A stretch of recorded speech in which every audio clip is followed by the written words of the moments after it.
오늘 저희 함께 보실 하나님 말씀 고린도전서 13장 8절부터 13절까지 말씀입니다. 고린도전서 13장 8절부터 13절까지 말씀입니다. 신약성경 279페이지 고린도전서 13장 8절부터 13절까지 말씀입니다. 다 찾으신 줄 알고 제가 봉독하도록 하겠습니다. 사랑은 언제까지나 떨어지지 아니하되 예언도 패하고 방언도 그치고 지식도 패하리라. 우리는 부분적으로 알고 부분적으로 예언하니 온전한 것이 올 때에는 부분적으로 하던 것이 패하리라. 내가 어렸을 때에는 말하는 것이 어린아이와 같고 깨닫는 것이 어린아이와 같고 생각하는 것이 어린아이와 같다가 장성한 사람이 되어서는 어린아이의 일을 버렸노라. 우리가 지금은 거울로 보는 것 같이 희미하나 그때는 얼굴과 얼굴을 대하여 볼 것이요 지금은 내가 부분적으로 아나 그때는 주께서 나를 아신 것 같이 내가 온전히 알리라.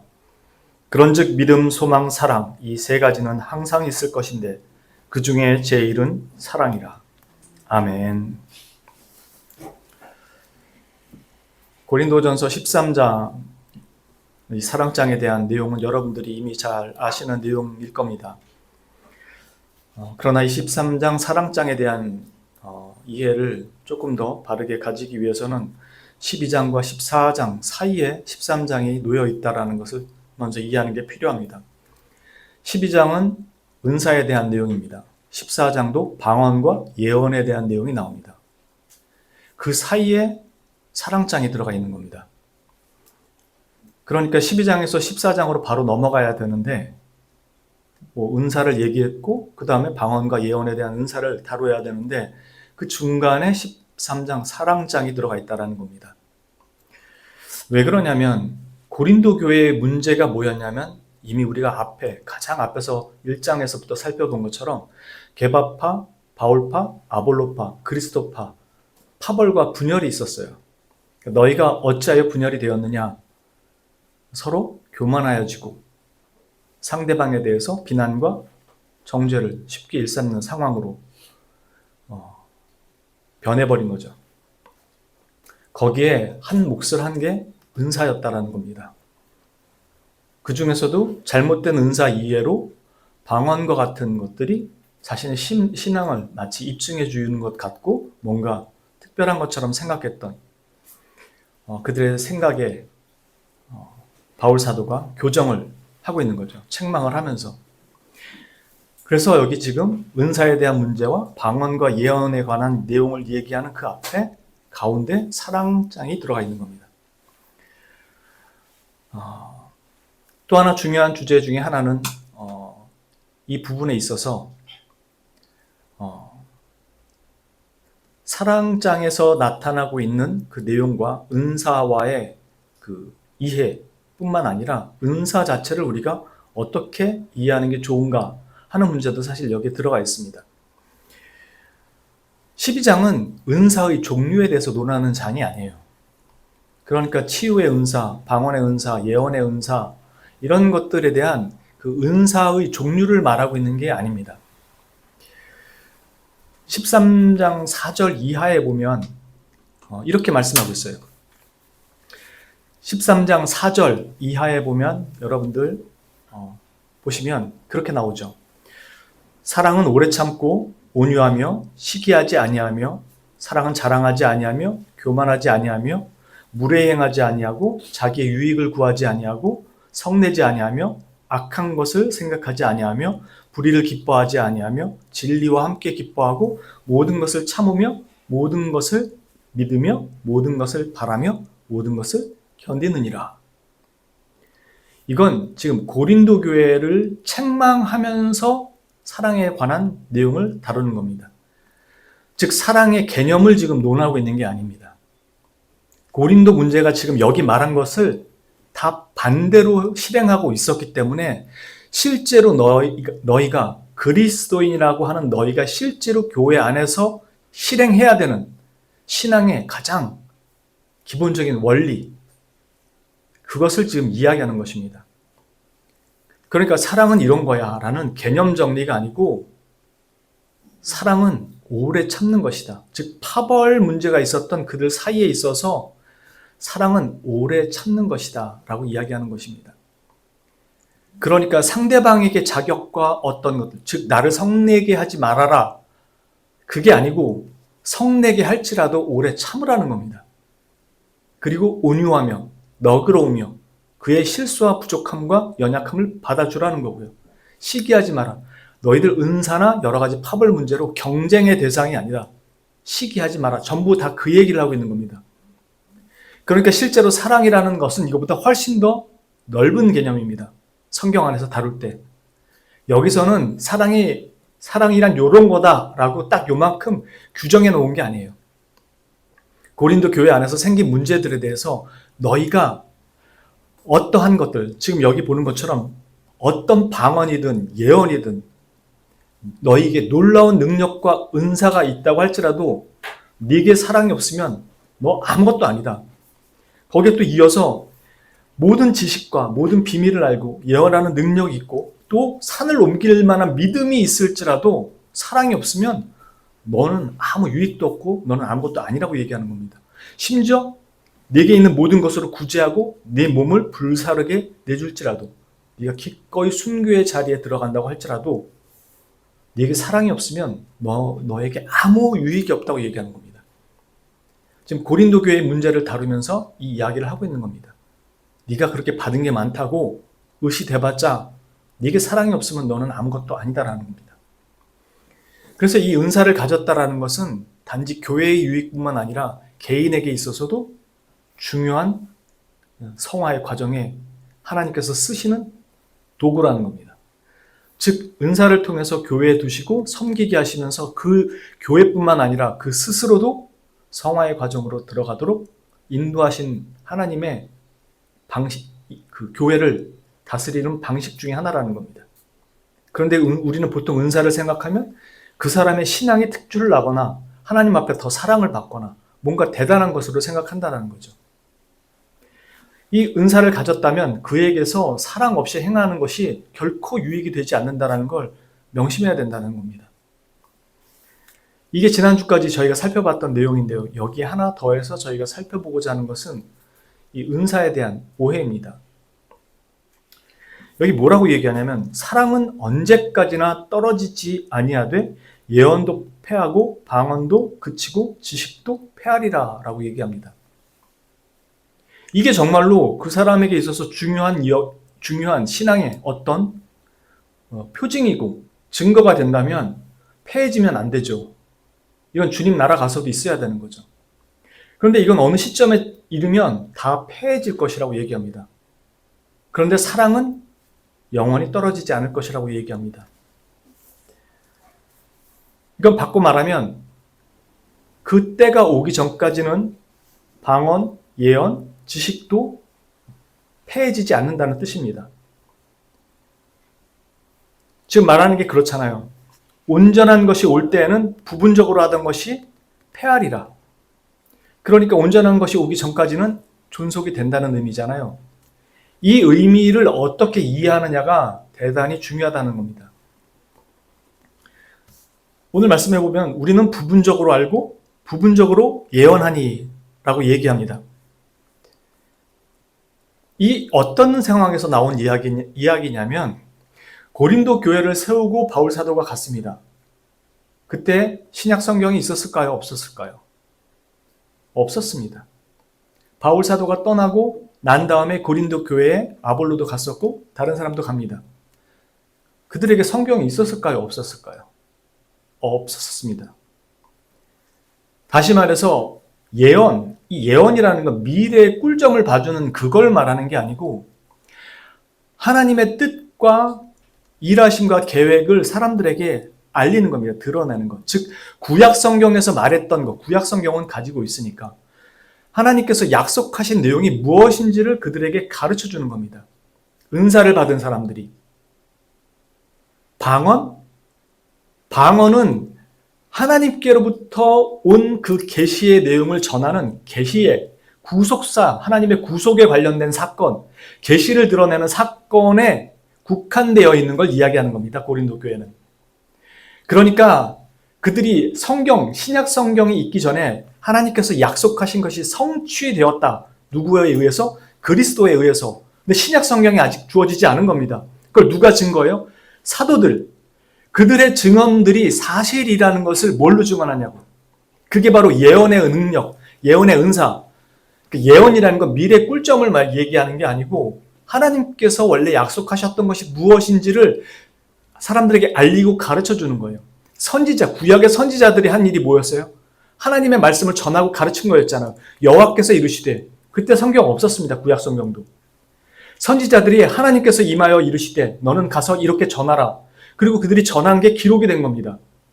그게 구약 성경에 있는 내용이죠. 선지서만 그런 게 아니라 모세도 선지자였습니다. 그래서 모세의 율법도 똑같이 그렇게 기록이 됩니다. 그것들은 전부 이후에 올 것들에 대한 그 약속하신 것들이 성취되게 될 것들에 대한 것들을 그 안에 담고 있는 거잖아요. 선지자들이 미래에 있을 일들을 다 알려준 거잖아요. 즉 그들을 구속하실 메시아가 오실 것에 대한, 그게 구약의 약속이었잖아요. 그걸 선지자들이 전한 거였고, 신약에서는 신약 성경이 완성되기 전에 사도들이 와서 그 일이 성취되었다는 걸 전하는 겁니다. 그게 예언의 은사예요. 딱 사람 불러다가 기도 한번 하고 하나님이 너 이렇게 하라고 하셨어. 그게 예언의 은사가 아니라고요. 방언의 은사라는 건 그것을 통해서 하나님이 각 교회에게 부분적으로 말씀하시는 그 교회의 상황에 맞게 얘기하시는 계시의 사건이라고요. 즉 구속사, 약속이 그 교회 안에서 어떻게 실현되는지를 각 교회에 맞게 그 교회 안에서 일어나게 될 그 약속의 사건들을 방언을 통해서 알려준 것이었기 때문에, 그래서 통역하는 사람이 있어야 된다고 얘기한 거라고요. 왜? 그것이 검증이 돼야 되니까. 하나님께서 이루실 구속사적 사건이라는 사실이 검증이 돼야 되니까 통역하는 사람이 있어야 되는 거라고 얘기했던 거고, 그 통역하는 사람이 한 명이 아니라 두세 사람으로 그 통역을 해서 그것을 입증하라는 것이었습니다. 그래서 이 방언에 대해서 함부로 공적인 자리에서 그것을 이야기할 때는 반드시 통역의 은사가 있는 사람을 통해서 확증받고 이야기하라는 것이었습니다. 전부 다 구속사적 사건이니까. 그럼 반대로 이렇게 얘기해 볼게요. 예언의 은사가 바로 그것이었고, 그걸 통해서 지식을 알려주는 겁니다. 그래서 예언의 은사와 지식의 은사와 방언의 은사들이 다 그런 역할을 한 것이었습니다. 반대로 사도들이 죽고 사도들이 기록한 모든 성경들이 완성이 됩니다. 그럼 예언의 은사가 있어야 될 이유가 있습니까? 없습니까? 예언의 은사가 있어야 될 이유가 없어지는 거예요. 직접 하나님께 받아서 전달해야 될 이유가 없다고요. 왜? 완성된, 기록된 문자로 남겨진 성경이 있기 때문에 더 이상 직접적 받아서 가르치고 알려야 될 내용이 없어진다고요. 그래서 성경은 더 이상 덧붙여져야 되는 게 없는 겁니다. 그래서 오늘날 그런 예언의 은사를 받았다고 하는 사람들 조심하라는 이유가 그겁니다. 예언의 은사는 그것 때문에 구속사적 사건, 계시적 사건을 증언하고 기록하기 위해서 주어졌던 사건인데 여전히 지금도 반복되고 있다라면 안 된다라고 얘기하는 이유가 그것입니다. 그럼 오늘날 저희가 말하는 내용에 그게 있죠. 그러나 그날이 올 때까지는 그것이 폐하여지지 아니하리라고 얘기했죠. 아까 말씀드린 대로 사랑은 언제까지나 떨어지지 아니하되 예언도 폐하고 방언도 그치고 지식도 폐하리라. 그 말은 거꾸로 말하면 그날이 오기까지는 그 부분적으로 알고 부분적으로 예언하는 것들이 폐해지지 않는다라고 얘기했잖아요.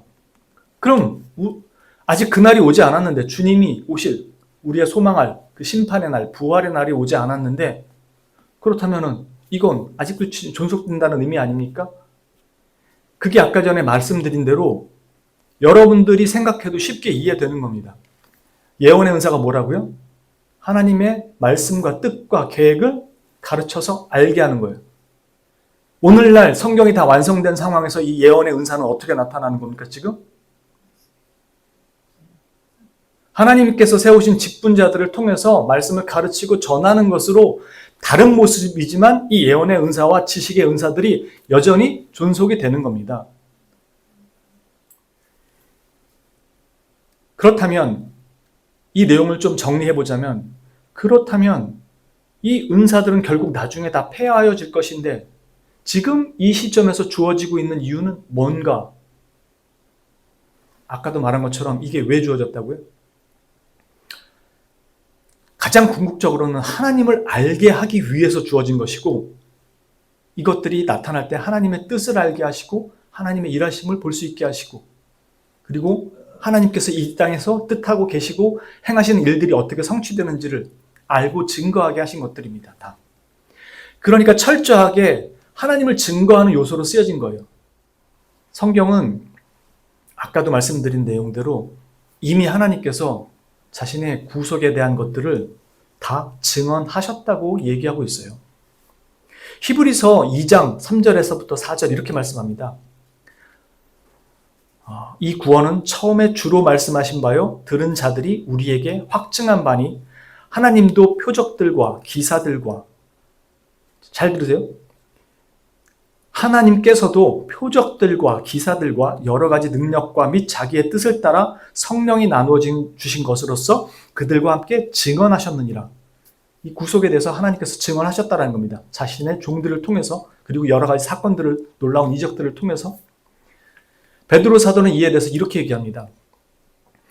이 구원에 대하여는 너희에게 임할 은혜를 예언하던 선지자들이 연구하고 부지런히 살펴서 자기 속에 계신 그리스도의 영이 그 받으실 고난과 후에 받으실 영광을 미리 증언하여 누구를 또는 어떠한 때를 지시하는지 상고하니라. 선지자들이 말씀을 듣고 상고했다는 것입니다. 이 섬긴 바가 자기를 위한 것이 아니요 너희를 위한 것임이 계시로 알게 되었으니 이것은 하늘로부터 보내신 성령을 힘입어 복음을 전하는 자들로 이제 너희에게 알린 것이요 천사들도 살펴보기를 원하는 것이니라. 즉 사도들과 선지자들과 이런 사람들을 통해서 하나님의 구속사를 증언하게 하셨다는 겁니다. 이게 아까 말한 예언의 은사, 예언의 능력들이었다는 겁니다. 그리고 베드로 사도는 이어서 뭐라고 얘기하냐면은 변화산에 올라갔던, 자신이 경험했던, 거기서 모세와 엘리야와 예수님께서 대화하는 그것을 보고 여기가 좋습니다, 초막 3개 짓겠습니다 했던 그 경험을 했던 베드로가 지금 뭐라고 얘기하냐면 자신이 하나님의 음성을 직접 들었어요. 직접 들었음에도 불구하고 우리에게는 더 확실한 예언이 있다라고 말하면서 그것이 곧 성경에 담긴 모든 예언이라고 지금 얘기하는 겁니다. 왜 그러냐면 그건 사람의 뜻으로 낸 것이 아니라 성령께서 사도들을 통해서 기록하게 하신 것이기 때문에. 그래서 베드로후서 1장 19절에는 이렇게 얘기합니다. 또 우리에게는 더 확실한 예언이 있어 어두운 데를 비추는 등불과 같으니 날이 새어 샛별이 너희 마음에 떠오르기까지 너희는 이것을 주의하는 것이 옳으니라. 먼저 알 것은 성경의 모든 예언은 사사로이 뿔 것이 아니니 예언은 언제든지 사람의 뜻으로 낸 것이 아니요 오직 성령의 감동하심을 받은 사람들이 하나님께 받아 말한 것임이라. 즉 그 전에 예언했던 모든 것들이 다 이걸 가리켰던 것이고 이 모든 것들이 성경에 지금 기록되어 있다는 겁니다. 그러니 사사로이 예언하는 사람들이 더 이상 있어야 될 이유가 없는 거죠.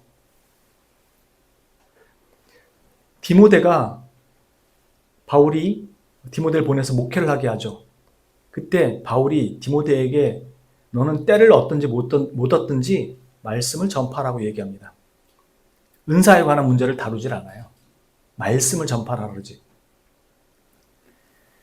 그리고 이 말씀을 꾸준히 그리고 끝까지 참고 가르치고 책망하고 권면하라고 가르칩니다. 디모데후서 4장 2절에 이 말씀 하기 이전에 3장 14절에서 이미 이렇게 얘기합니다. 그러나 너는 배우고 확신한 일에 거하라. 너는 네가 누구에게서 배운 것을 알며 또 어려서부터 성경을 알았나니 성경은 능히 너로 하여금 그리스도 예수 안에 있는 믿음으로 말미암아 구원에 이르는 지혜가 있게 하느니라. 모든 성경은 하나님의 감동으로 된 것으로 교훈과 책망과 바르게 함과 의로 교육하기에 유익하니 이는 하나님의 사람으로 온전하게 하며 모든 선한 일을 행할 능력을 갖추게 하려 함이라. 지금 디모데에게 뭘 가르쳐야 되는지를 정확하게 얘기합니다. 성경을 가지고 그들에게 가르치라는 겁니다. 예언받아서라는 게 아니고. 그리고 나서 4장 2절에 너는 말씀을 전파하라고 지금 바울 사도가 얘기하는 겁니다. 4장 3절 말씀에 이어서 뭐라고 말씀하냐면 때가 이르리니 사람이 바른 교훈을 받지 아니하며 귀가 가려워서 자기의 사욕을 따를 스승을 많이 두고 또 그 귀를 진리에서 돌이켜 허탄한 이야기를 따르리라. 그러나 너는 모든 일에 신중하며 고난을 받으며 전도자의 일을 하며 내 직무를 다하여라. 이것이 오늘날 여전히 예언의 은사와 지식의 은사가 존속하지만 그것이 우리가 알고 있는 그 예언의 은사일 수가 없다라는 것입니다.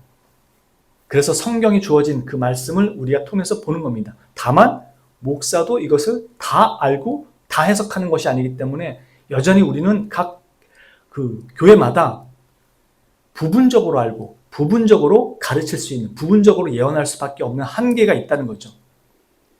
그러나 마지막 때 그 날이 오면 그때는 우리 모두가 그걸 정확하게 다 아는 때가 올 것이라는 겁니다.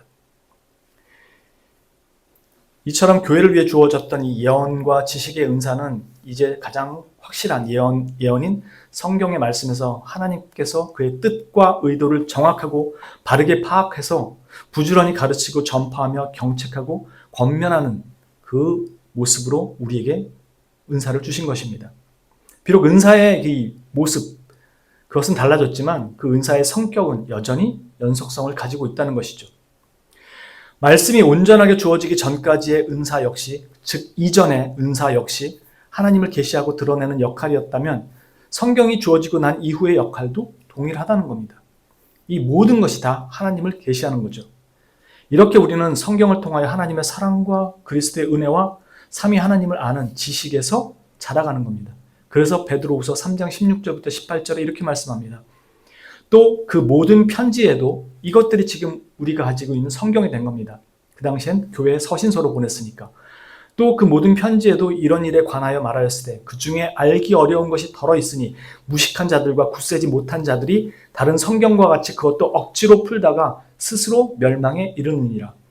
그러므로 사랑하는 자들아 너희가 이것을 미리 알았은즉 무법한 자들의 미혹에 이끌려 너희가 굳센 데서 떨어질까 삼가라. 오직 우리 주 곧 구주 예수 그리스도의 은혜와 그를 아는 지식에서 자라가라. 영광이 이제와 영원한 날까지 그에게 있을지어다.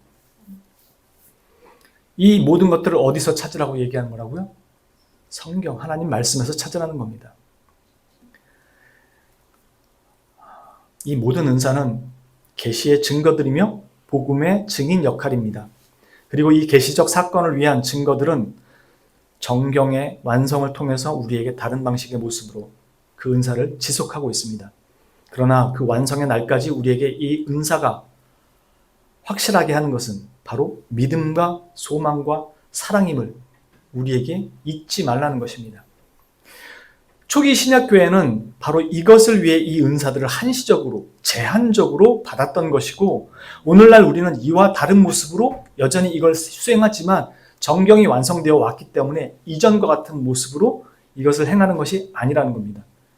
그래서 여전히 율법에서도 믿음, 소망, 사랑을 얘기했던 것이고 사도들이 은사를 가지고 와서 전할 때도 궁극적으로 결국 우리에게 하나님 향한 믿음과 거기에서 소망을 발견하게 하신 것이고 그로 말미암아 하나님을 향한 사랑으로 나오도록 한 게 우리에게 주어진 거죠. 그래서 모든 은사는 다 폐하여질 것이지만 믿음, 소망, 사랑은 가장 신앙의 본질적인 것이기에 영원토록 남아있는 것이고 그 중에 제일이 바로 하나님을 향한 사랑이라는 것입니다. 그러므로 우리는 이 성경 말씀을 통해서 주어지는 예언과 지식의 말씀과 세상에서는 듣고자 해도 알지 못하는 방언과 같은 이 말씀을 통해서 믿음, 소망, 사랑을 더욱 굳게 붙들고 강화시켜 나가야 되는 것입니다. 지금 바울 사도는 이렇게 얘기합니다. 흐릿하지만 너희가 그걸 보고 있다고요. 그러니까 우리는 완성된 날에 온전하게 될 그것을 지금은 다 보지 못하지만 이미 다 보고 경험하고 있다는 겁니다. 믿음이 왜 있어요? 흐릿하기 때문에. 그래서 그 믿음으로 우리에게 그 자리를 지키게 하는 겁니다. 그리고 그 믿음을 우리에게 주셨을 때는 소망도 같이 주셨기에 그 믿음을 가진 자들이 소망을 가지고 견디게 하는 겁니다. 그리고 소망이 있기에 믿음으로 견딜 수 있는 것이고요. 우리는 여기서 성경을 얘기합니다. 못 알아들을 말이 하나도 없어요. 그런데 우리가 밖에서 이 얘기를 하면 하나도 못 알아듣겠다고 얘기합니다. 여러분들 영화 친구에 보면은, 그 친구 보셨는지 모르겠는데 영화 친구에 보면 정운택이라는 그 배우가 있어요. 그 친구 중에서 그 제일 싸움 제일 잘하는 친구 유호성이 나오고, 그다음에 두 번째로 장동건이 나왔죠. 그리고 옆에 깝죽거리면서 나오는 친구가 하나 있어요. 그분이 정운택이라는 분인데, 그분이 선교사가 되셨어요. 그래서 그분이 얘기하는 내용 중에 그런 내용이 있어요. 교회에 왔는데 처음에 무슨 말인지 하나도 못 알아듣겠다는 거예요. 그분만 그런 게 아니라 그 야구 선수 강정호, 유명한 메이저리그에서 뛰던 강정호 선수도 이제 미국에서 교회를 나간다 그러더라고요. 그분도 똑같이 처음에 교회에 왔을 때 성경을 배우는데 무슨 말인지 하나도 못 알아듣겠대요. 이게 왜 못 알아들을 말이라고, 한국어로 다 적혀 있는데, 번역되어 있는데, 그런데 못 알아듣습니다. 이처럼 우리는 아는 이 언어가 저들에게는, 아직 하나님께로 오지 않은 자들에게는 방언처럼 들린다는 겁니다. 이해 못할 말로. 우리는 이걸 알아들어요. 이게 바로 우리에게는 하나님과 우리가 소통하는 방언과도 같은 것입니다. 여러분들이 성경을 읽고 이 성경 말씀대로 기도한다는 것 자체가 이미 방언을 한다는 것과 똑같은 것이라고요. 하나님이 우리에게 주신 특별한 언어들이란 말입니다. 근데 왜 알랄랄랄 하는 그 방언에 꽂혀가지고 이 지금 고린도 교회가 그걸 했다는 겁니다. 계시사적하고는 전혀 상관없는, 그걸 정하고 싶으면 혼자라는 겁니다. 이 성경 말씀을 통해서 주어진 예언의 그리고 지식의 이 말씀과 세상에서는 듣고자 해도 알지 못한 이 방언과 말씀을 통해서 우리는 믿음, 소망, 사랑을 확고하게 붙들고 실제로 우리 안에서 사랑을 실행하면서 이걸 강화시키라는 것입니다. 이것이 없으면 우리가 그리스도인인지 되돌아봐야 한다고 조나단 에드워즈 같은 경우는 분명하게 못을 박습니다. 요한일서 4장 7절부터 8절에 이렇게 말씀합니다. 사랑하는 자들아, 우리가 서로 사랑하자. 사랑은 하나님께 속한 것이니 사랑하는 자마다 하나님으로부터 나서 하나님을 알고, 사랑하지 아니하는 자는 하나님을 알지 못하나니 이는 하나님은 사랑이심이니라.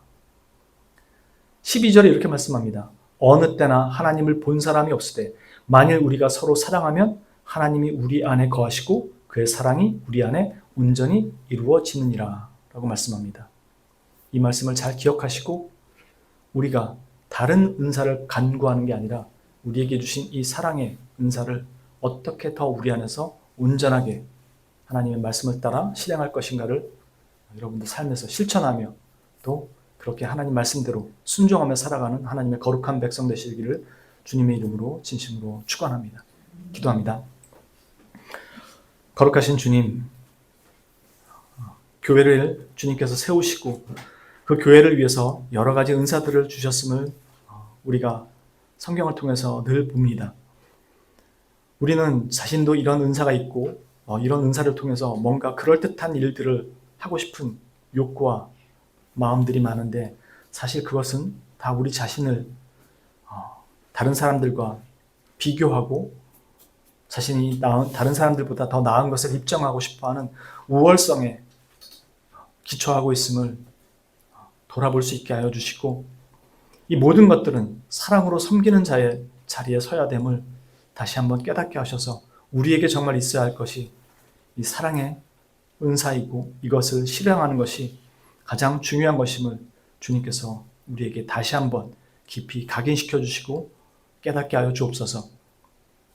우리가 어떤 모습으로 어떤 은사를 받아 이 교회를 섬기던 그것에 감사할 줄 알고 그 자체가 매우 은혜롭고 감사한 것이며 또한 그것이 나를 위해 주신 것이며 우리의 자격을 따라가 아닌 하나님께서 은혜로 주신 것임을 기억하고 그것을 기쁘게 감사하게 하나님의 몸된 교회를 위해서 지체로서 수행할 수 있도록 은혜를 더하여 주옵시고 우리의 걸음을 인도하여 주옵소서. 오직 이 교회의 주인 되시고 머리 되시는 우리의 유일한 구속주 되시는 구주 예수 그리스도 이름 받들어 감사드리며 기도합니다. 아멘.